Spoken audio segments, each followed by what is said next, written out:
des enseignants, mouvement d'humeur des scolaires et étudiants, de plus en plus, le secteur éducatif s'engouffre dans une crise sans précédent, moins d'un trimestre après la rentrée scolaire. Face donc à cette situation qui menace dangereusement de compromettre l'avenir de l'école nigérienne, certains acteurs appellent de vive voix les différentes parties à se retrouver pour sauver ce qui peut encore l'être. Aujourd'hui, sur les 2 mois, et les élèves et les enseignants ont sifflé ou ont suspendu les cours durant 28 jours.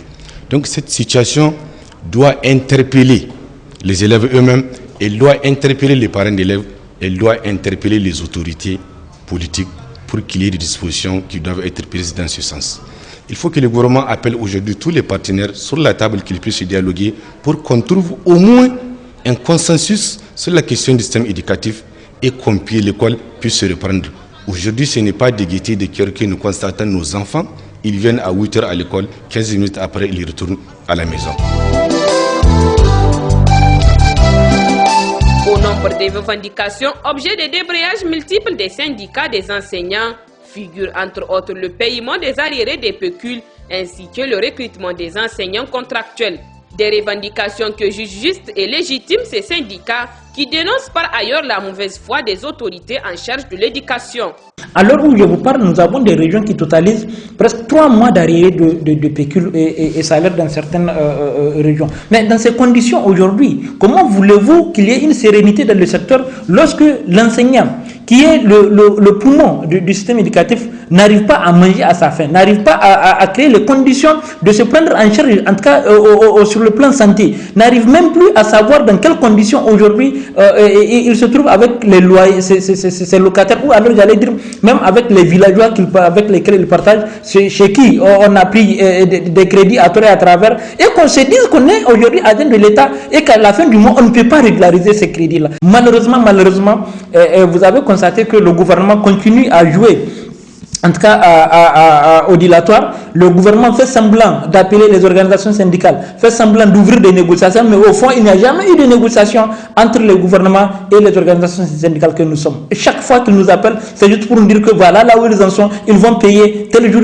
Voilà qu'ils ne font que distraire les gens. Et nous avons compris que ce n'est que de la distraction. Le jour, aujourd'hui, nous pensons quand même que payer les salaires des enseignants ne doit pas constituer un obstacle pour nous amener à aller en grève. Après plusieurs semaines de mouvement sans obtenir gain de cause, l'Union des scolaires nigériens a de son côté changé de fusil d'épaule, embarquant de gré ou de force les établissements dits privés dans la logique de boycott des activités académiques. Une attitude qui n'est pas du goût de certains chefs d'établissement, dont la riposte vis-à-vis de l'organisation scolaire a été immédiate. Aujourd'hui, les gens pensent que le syndicalisme leur donne tous les droits sur tous les autres. Alors qu'en réalité, le syndicalisme n'est même pas une obligation. Être syndiqué n'est pas une obligation. Personne n'est obligé d'être dans un syndicat.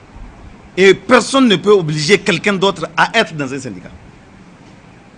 Et je les ai dit ça au moment où je leur parlais, parce qu'à partir d'aujourd'hui, moi, je ne leur parle plus. Terminé, on ne les recevra plus à l'IPSP, personne. On ne les écoutera plus. Je les ai fait comprendre que si un étudiant de l'IPSP me montre une carte de votre structure ou bien un reçu de cotisation, je comprendrai qu'il est avec vous.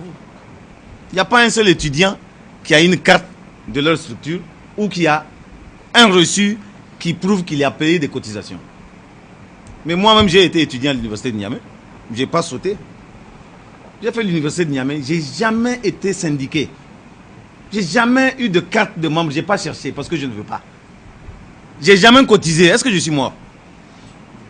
Je ne ferai pas de grève. Je dis je ne fais pas. Est-ce que c'est compliqué? Voilà. Et nous avons dit que l'IPSP, nous ne ferons pas de grève. Et puis, nous n'aurons jamais de bureau dans nos structures. Pourquoi? Parce que tant qu'il y a bureau, il y a grève. Et regardez bien ce qui se passe dans notre pays. Chaque fois qu'il y a grève, 99% des élèves qui suivent la grève, c'est-à-dire qui sortent des classes, quand vous leur posez la question pourquoi en grève, non, nous on ne sait pas. Une sortie qui ne semble pas dissuader les responsables de l'USN qui rappellent le caractère légal de leur organisation, créée depuis 1960 et reconnue juridiquement par l'acte 27 de la Conférence nationale souveraine. Et par rapport au mot d'ordre qui est pacifié et qui pose beaucoup de problèmes au niveau des écoles et instituts privés et publics, nous avons dit que l'ISN est une structure reconnue par la Conférence nationale souveraine et ses actions sont d'ordre national et international. Donc ça concerne que ce soit le privé, que ce soit le public. Mais nous allons créer à notre niveau toutes les conditions qu'il faut pour montrer à ces gens qui pensent qu'ils non, et cette organisation est à son stade de faiblesse et qu'elle ne peut pas se faire respecter. Ils nous verront en face et que dans les prochains jours, nous allons mieux nous organiser pour mieux défendre nos intérêts sur toutes les secteurs du territoire national. Inquiets de l'évolution ainsi que de l'ampleur que prend la situation de déliquescence de l'école nigérienne, les parents d'élèves plaident pour un dénouement heureux de cette crise aux conséquences incalculables. C'est bien dommage que on continue toujours à vivre ces moments.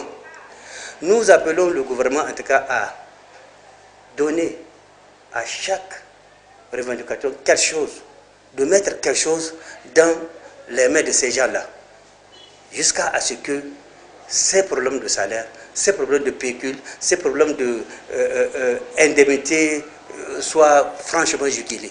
Voilà ce que nous voulons. Et à chaque fois, nous avons de bonnes paroles